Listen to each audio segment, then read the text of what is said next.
She's like the wind through my trees. Hi there, Terence McGuana here. Welcome back to the channel, and today we're going to look at Demon Wind from 1990. Corey and his group of friends travel to an abandoned family farm so he can figure out what happened to his grandparents 60 years ago. Suddenly, they are attacked by vicious demons that seem to manifest from a mysterious fog. This movie was recommended to me by my buddy from Instagram, Josh, the horror collector.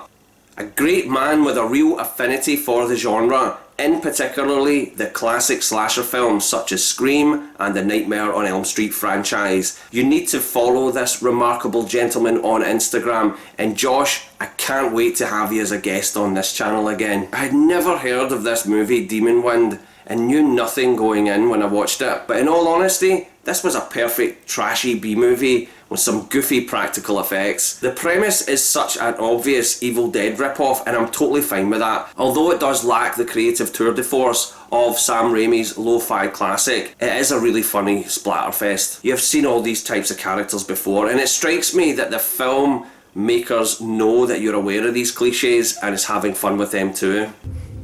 You're not going to die, Bonnie. Promise me. Okay, I promise, but nothing's going to happen. I won't let it.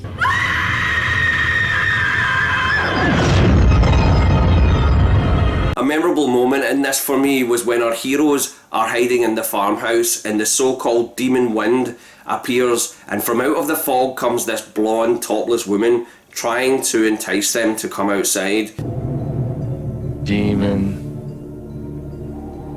Yet they still make the dumbass move and go out to have a brilliantly gungy fight scene with a whole horde of colourful slimy demons. The acting and dialogue are quite typical of low budget films, but I get a lot of enjoyment from that. It is no way pretentious. You can see this was made for the straight to video late night cable market, which in those days could be a real goldmine for enjoyable trashy horror movies. The only major criticism that I would have of Demon Wind is it takes quite a while to get to the goofy horror scenes.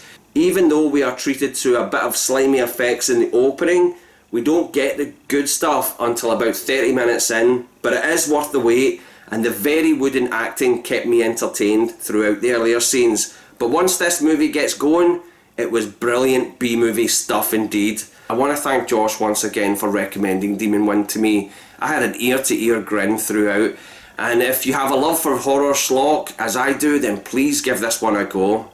Now if you like this video, hit the like button. If you want to subscribe to the channel, hit the subscription button. I'm Terence McGuana. I'll be back very soon with another recommendation. See you then. Bye.